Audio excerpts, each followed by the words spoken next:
Hello बच्चों, इस question को पढ़िए। ठीक है। वो क्या बोल रहा है ना कि कोई पॉइंट मान लीजिए पी है जिसका कोऑर्डिनेट क्या है 3 - 1 11। ठीक है। और यहाँ से हम लोगों ने परपेंडिकुलर ड्रॉ किया गया एक लाइन के ऊपर।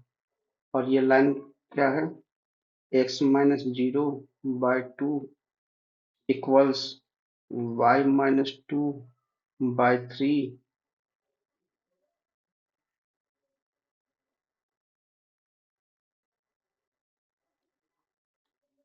इक्वल्स z - 3/4 इक्वल्स, मैं इसको k मान लेता हूँ। ठीक है। तो वो हमसे पूछा क्या गया है कि ये जो पीएम डिस्टेंस है ना, ये जो पीएम डिस्टेंस जो डी है, ये निकालिए परपेंडिकुलर। यही है, ये जो परपेंडिकुलर डिस्टेंस को पूछा गया है। ठीक है। तो मैं एम का कोऑर्डिनेट कैसे लिख सकता हूँ, यहाँ से एक्स का वैल्यू कितना हो जाएगा 2k हो जाएगा। वाई का वैल्यू कितना हो जाएगा 3k+2 हो जाएगा। और जेड का वैल्यू कितना हो जाएगा 4k+3 हो जाएगा। ठीक है। इसका कोऑर्डिनेट कितना हो गया, ये हो गया 2k, ये हो गया 3k+2, और ये हो गया 4k+3। ठीक है। आप क्या कीजिए ना कि यहाँ से एक डायरेक्शन रेशियो, इस डायरेक्शन में एक डायरेक्शन रेशियो लिख लीजिए। तो वो कितना हो जाएगा, डायरेक्शन रेशियो लिखने आता है ना, दो पॉइंट अगर है उसका डायरेक्शन रेशियो कैसे लिखते हैं x1 - x2 या फिर x। यहाँ पर डायरेक्शन का फर्क नहीं पड़ेगा। तो x1 - x2 लिखिए या फिर x2 - x1 लिखिए, कोई फर्क नहीं पड़ता है। मुझे बस डायरेक्शन रेशियो से मतलब है। तो x1 - x2 comma y1 - y2 comma z1 - z2, ये डायरेक्शन रेशियो लिखने का तरीका है। तो मैं ऐसे लिख रहा हूँ 2k - 3। अच्छा, किसी का मन करे तो वो 3 - 2k भी लिख सकता है। मैं फिर से बोला, डायरेक्शन से कोई फर्क नहीं पड़ता यहाँ। ठीक है। मैं तो ये कर रहा हूँ, ये हो जाएगा 3k+1, और ये तो ये बन जाएगा 3k+3, ये बन जाएगा 4k+3 - 11, तो ये बन जाएगा 4k - 8। ठीक है। ये जो डायरेक्शन रेशियो आया है, ठीक है, इस ब्लू कलर में।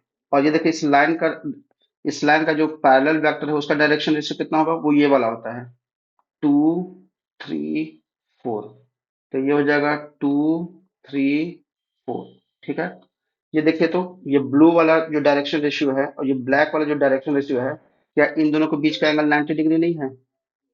या इन दोनों का एंगल 90 डिग्री नहीं है? तो मुझे पता है दो डायरेक्शन रेशियो है, दो आप वेक्टर की तरह ट्रीट कीजिए ना। दो वेक्टर के बीच में अगर 90 डिग्री एंगल है तो उनका डॉट प्रोडक्ट तो जीरो होता है। ठीक है। और डॉट प्रोडक्ट निकालते कैसे हैं, डॉट प्रोडक्ट निकालने का तरीका है इसका डॉट इसके साथ, तो वो कितना हो जाएगा। अच्छा, मैं इसको थोड़ा देर के लिए ऐसे बोलता हूँ। तो मान लीजिए ये वेक्टर ए है और ये वेक्टर बी है, तो दोनों परपेंडिकुलर है। तो A dot B equals zero हो जाएगा। और डॉट निकालने का तरीका है कैसे, इस 2 के के साथ मल्टीप्लीकेशन, तो वो कितना हो जाएगा 4k - 6। इस 3 के साथ मल्टीप्लीकेशन, तो वो कितना हो जाएगा 9k+9। इस 4 का इसके साथ, तो प्लस साइन 16k - 32 इक्वल्स 0। के वाला टर्म कितना आया है 29k। ठीक है। और कांस्टेंट वाला कितना आया है -29 इक्वल्स 0। तो यहाँ से k का वैल्यू कितना आ गया, k का वैल्यू 1 आ गया। अगर k का वैल्यू 1 आ गया है तो m का तो मुझे कोऑर्डिनेट मिल गया। ठीक है। वो कितना हो जाएगा, ऐसे पोजीशन वेक्टर बोलते हैं लेकिन फिर भी चलिए मैं कोऑर्डिनेट की तरह ट्रीट कर रहा हूँ। तो कोऑर्डिनेट कितना है 2 है, 5 है, और ये कितना हो जाएगा 7 है। ठीक है। p का कोऑर्डिनेट पता है, m का कोऑर्डिनेट पता है। क्या मैं डिस्टेंस फॉर्मूला लगा दूं, डिस्टेंस फॉर्मूला कितना हो जाएगा √ऑफ 3 - 2 1 का स्क्वायर 1, ओके, प्लस 5 - 1 6 का स्क्वायर कितना हो गया 36। ये हो जाएगा 11 - 7 4, 4 का स्क्वायर कितना हो गया 16। तो आई थिंक ये हो गया √53। कोई है क्या? हाँ, ऑप्शन नंबर सी तो है। ठीक है, क्वेश्चन बहुत आसान था। प्रोसीजर वाला क्वेश्चन था, एक प्रोसीजर को फॉलो कीजिए, आपको आंसर आ जाएगा। ठीक है, ऐसा क्लास 12th में आप लोगों ने पढ़ा होगा। ठीक है, अगर ये वीडियो आप लोग को पसंद आया तो प्लीज़ आप लोग से रिक्वेस्ट है, इस वीडियो को लाइक करें, मेरे चैनल को सब्सक्राइब करें और वीडियो को ज़्यादा से ज़्यादा शेयर करें।